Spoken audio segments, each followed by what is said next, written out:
Tu veux créer des miniatures professionnelles comme celle-ci ou bien comme celle-là? Et tout ça en seulement quelques clics, sans avoir besoin des compétences d'un designer? Alors, reste bien jusqu'à la fin de cette vidéo, car je vais te montrer comment faire.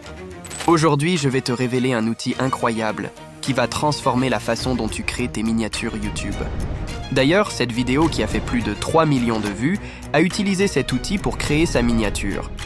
Si tu veux générer des revenus avec cet outil, sache que tu peux gagner des dizaines, voire des centaines d'euros en vendant tes créations sur des plateformes telles que Fiverr, par exemple. L'outil que je vais te présenter s'appelle Pexels, et comme tu peux le voir, les miniatures qu'il génère sont époustouflantes. Dans cette vidéo, je vais te montrer comment l'utiliser pour créer des miniatures accrocheuses et professionnelles. Pour commencer, nous allons donner un rôle à ChatGPT. Ceci afin qu'il puisse nous fournir des prompts pour générer la miniature. Pour ça, c'est très simple, il suffit de lui demander de jouer le rôle d'un graphiste professionnel qui va nous proposer des prompts pour générer notre miniature YouTube. Une fois qu'il a compris son rôle, il ne reste plus qu'à lui donner le titre de la vidéo YouTube. Dans son rôle, il nous fournira, sous forme de prompt, le design d'une miniature accrocheuse. Et comme tu peux le voir, ChatGPT m'a proposé plusieurs choix. Il ne te reste plus qu'à choisir ce qui te convient, puis de faire un copier-coller. L'étape suivante consiste à générer notre miniature à l'aide de Pexels. Pour cela, nous allons nous rendre sur le site, puis l'utiliser sur Discord. Rends-toi sur Pexels, je te mettrai le lien exact dans la description. Puis tu vas cliquer sur « Joindre le Discord ». Tu vas ensuite accepter l'invitation. Une fois sur Discord, si tu veux tester Pexels, tu pourras utiliser les 3 liens tout à gauche. Tu disposeras de crédits gratuits pour tester l'application. Maintenant, si tu veux l'utiliser sérieusement avec un accès premium, tu vas faire un clic droit sur le bot de Pexels, puis tu vas cliquer sur « Envoyer un message ». Voici une première miniature que j'ai créée avec l'application. Tu peux voir qu'il arrive même à reproduire correctement les textes dans l'image. Pour générer une miniature, tu vas taper / puis sélectionner Thumbnail Prompt. Tu vas ensuite coller le prompt que tu as généré sur ChatGPT. Tu vas attendre quelques secondes et ta miniature sera prête à l'emploi. Voici le résultat du deuxième prompt que m'a fourni ChatGPT. Tu peux voir la qualité de l'image générée. Avec cet outil, tu pourras vendre des designs comme ceux-ci en ligne sur des sites comme ComeUp par exemple. Pour télécharger la miniature, c'est très simple. Tu vas cliquer dessus. Tu vas ensuite faire un clic droit puis enregistrer l'image. Maintenant, pour les haters qui vont m'écrire dans les commentaires « Pourquoi tu ne le fais pas toi-même » La réponse est très simple, je ne suis pas Miniamaker. Mais si je devais créer une miniature pour un documentaire, je procéderais comme ceci. Tout d'abord, je vais ouvrir Photoshop et je vais créer une calque de 1920 x 1080 pixels. Je vais ensuite commencer par mettre mon arrière-plan, qui est tout simplement une texture noire que tu peux trouver n'importe où sur Internet. Je vais maintenant ajouter un niveau pour pouvoir ajuster la luminosité et le contraste du calque. C'est juste pour faire genre je sais utiliser les calques d'effet, mais en fait pas du tout. Une fois cela fait, je ne dois pas oublier de l'associer avec l'arrière-plan en bas. En utilisant la touche Alt du clavier, ou bien en cliquant sur le petit bouton sous forme de flèche. Si je me souviens bien, ça s'appelle créer un masque d'écrêtage, ou je ne sais pas.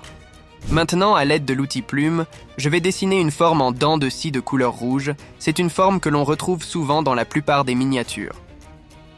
Et comme tu peux le voir, comme un manchot, j'ai oublié de refermer le tracé. Pour modifier la couleur de ce tracé, tu peux voir tout en haut 2 carrés. Un pour le fond du tracé et l'autre pour le contour. Et bien évidemment, pour pouvoir modifier ce tracé, il te faut sélectionner le calque. Sinon, rien ne va se passer, ça va de soi. J'ai constaté que mon tracé ressemblait un tout petit peu à un chameau, donc je me suis empressé de le modifier pour avoir un tracé en dents de scie. Je fais la même chose avec l'autre tracé, mais cette fois-ci, je vais le colorier en vert. Je renomme mes calques pour ne pas me perdre avec les 900 restants à faire après. Je vais maintenant double-cliquer sur le calque, puis je vais sélectionner lueur externe. Ceci afin d'ajouter le fameux Glow Effect. Wesh, je sais parler anglais. Je vais maintenant modifier la couleur de l'effet pour que ça matche avec mon tracé. Je modifie également la taille de l'effet pour que la lueur soit plus subtile et non grossière comme sur la photo. Je vais copier le style du calque, en faisant un clic droit sur le calque, puis en sélectionnant copier le style de calque. Je vais ensuite le coller sur l'autre tracé en rouge et il ne reste plus qu'à changer la couleur de l'effet et le tour est joué. Béni soit le mec qui a créé le copier-coller, c'est un vrai génie. J'ai dupliqué le calque et en essayant de mettre de la couleur de fond, je me retrouve avec un tracé bizarre comme ça. C'est ce qui arrive lorsqu'on oublie de refermer le tracé. Mais pas d'inquiétude, iLixir. Il te suffit de prendre l'outil plume puis de cliquer sur le bout de ton tracé et de le refermer, c'est tout. C'est pas sorcier. Et pour dupliquer le calque, il me suffit d'appuyer sur le bouton CTRL plus J.